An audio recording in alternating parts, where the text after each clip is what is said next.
pit of danger, a place where no one follows me. I walk alone.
Guys, deadlift's done for another week, and I tell you what, I'm actually so glad because geez, my CNS is absolute fried. Like, don't even know what to say. Like, this is definitely the reason that I absolutely love getting after it, because the feeling that I'm in right now, it's like it's impossible to express, but it's just it's probably one of the main reasons that, you know, not a lot of people can do this sort of shit like on a daily basis. And it's one of the things, like one of the biggest questions I get asked is, how do I make so much progress from year to year, considering I'm a seasonal competitor, I'm on stage every single year. Like, how do I make so much progress in such a short space of time, as in a short gaining phase, a short off season? Like, I don't know, last year I was in my off season from November time, so we finished in Miami November, December, January, February, March,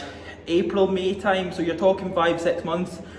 And again, from the 2019 season to the 2020 season, there was 6 kilo extra on stage. That 6 kilo counted, that 6 kilo done what I needed to do. I took what I took this year. Like, I'm not going to go into a big massive thing and list off my achievements from last year, because again guys, don't get me wrong, show day is such a really big thing, but whatever you do throughout the time that you've got off season anyway, you know what I mean? Like, a lot of people misunderstand the kind of, you can say, like, description of an off season. An off season isn't to back off from anything. An off season isn't just to take a back seat and take this week off training, take this week off your food, not eat enough this day, only eat this amount this day. Like, the second that I jumped off a stage in 2019, the goal was straight away there. The goal was there to get back on stage 2020 and be like a whole lot better. Like, I don't care the placings. It just turns out that last year did end up a really good year, but at the same time, like, placings mean so much, but the amount you actually put in from off season to off season to season to season, the diet, the training, like, we just took deadlifts there, 285 for 5, which is a huge PR, like, that's never ever been done before. 240 for 5 post, again, never been done before. Don't get me wrong, I'm going to absolutely like shit on both of them, but at the same time, like, this is the reason, the amount of food that I hammer in day by day, 7 days a week. Like, there's literally, you can't just take a day off of your food, take a day off your diet in here. Like, don't get me wrong, I'm saying diet, but what I mean is, like, your surplus that you're in throughout your off season, that's what's going to fuel your sessions, your performance in the gym. If you slack off one day, eat this the next day, slack off the next day, or maybe take all this time off training, then come back and expect this, you're just going to get shot on, guys. So one of the biggest things to take into consideration is, are you eating enough food? Are you eating the right food? Are you training hard enough? Are you training correctly? Like, is your training like suited towards your main goal and what you're looking to do? Like, this is the reason that I do and I'm able to come back that bit significant better, like that much different, that much better season to season, is because I'm taking into consideration every single day what I'm eating. I'm taking into consideration every single day, like, how much I'm resting, how much I'm sleeping, am I napping, am I needing this nap here, am I not needing this nap here, before training, after training, what I'm eating pre and post training, what I'm training, what I'm doing in training. Like, lots of these things come into play, guys. They play a huge role. They are massive factors in obviously our off season, and this is the reason, like, 285 for 5, 240 for 5, that's not down to being like a genetic freak and being fucking strong on this move and strong in this move. Like, I eat enough food, and I somehow might just be a little bit crazy up here, but the thing is, you've got to be a little crazy up here, especially whenever you want to make them significant improvements. If you only believe you're going to only be able to put on 1 pound or 2 pounds like every 2 years because you're natural and you're bringing in the natural card, then expect to only do that, because you're only going to push yourself to do that. You start setting limitations on yourself, you are going to be limited to a certain amount of stuff. If you don't set limitations and you believe there are no such thing as limitations, because there aren't, and you start setting what you could say unrealistic goals that nobody likes setting because they always have the fear of not being able to achieve them, then, you know what I mean, you're going to hold yourself back from so much. But I don't want to start rambling on here, guys. I believe I've said enough. Like, we've just done deadlifts, they went really well. I've got back to HIIT now. Again, like I said, the only way that I've been able to make these big improvements because I've been nailing absolutely every single variable outside of training, inside the training, on stage, off stage. Again, guys, I've been eating so much food, like, I've been hammering thousands and thousands of calories and setting very much unrealistic goals. Like, this is one of the biggest things. Remember, guys, you've got to be a little bit crazy up here. So yeah, without further ado, I'm just going to hit some back now. It's going to be the midweek video, guys, so I'm going to start bringing back 2 videos a week for you, because I do feel as if two videos a week is enough for you guys to kind of take in what I'm doing, and I'm not going to push so much at you instead of putting up like 3 or 4 videos a week. And at the same time, obviously, I do put more on my Instagram side of things. But yeah, it is back day. We're also going to hit some arms, so let's just get after it.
do get a lot of messages pretty much asking where do I get most of my kit from, and I am lucky enough to be sponsored by Strength Shop, so it is pretty much Strength Shop that I do get all of the things like nose torque, chalk for the bars. So this is just liquid chalk, it's actually the gripper liquid chalk for any guys that want to know.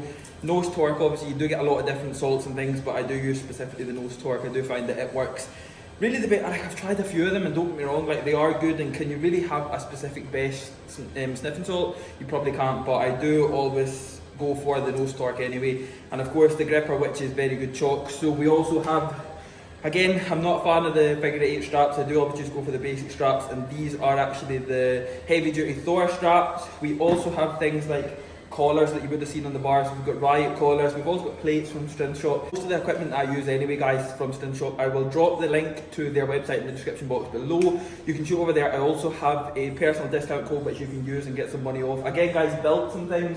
So 10mm lever belts are the ones that I would always go for, and the ones that I would recommend, as I do receive quite a lot of messages regarding what is the best belt, what belt would you recommend and things, and it would be the 10mm lever belt or a buckle belt that is specifically 10mm. I do have a personal discount code which is just Kiffy West. I'll stick it on the screen right about now for you guys, you can get the spelling right, get some money off. But that was really all I wanted to cover. So yeah, back is done, it's time for food. I'm actually going to make burgers tonight. Like, I've not had a burger in ages. The last time I had a burger was actually that burger challenge that I done. It is actually on my YouTube channel, and I said I would never eat a burger again, and I didn't actually think I would. But yeah, tonight I'm actually feeling like burgers, so I'm probably going to have to make them.